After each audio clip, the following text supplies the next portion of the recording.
มาต่อรวมสิเฮ็ดบุญใหญ่วันนี้มาต่อรวมปรึกษากัน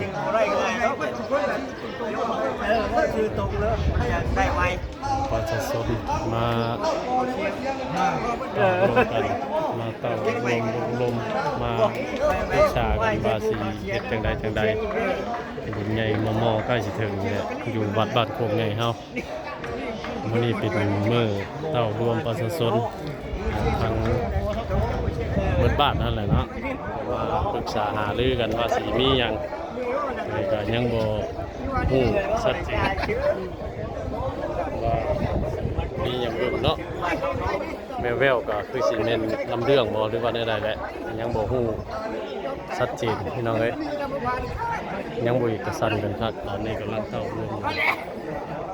มีผู้ชายหลายคนมีกองประชุมใหญ่มานี่บ้านเฮา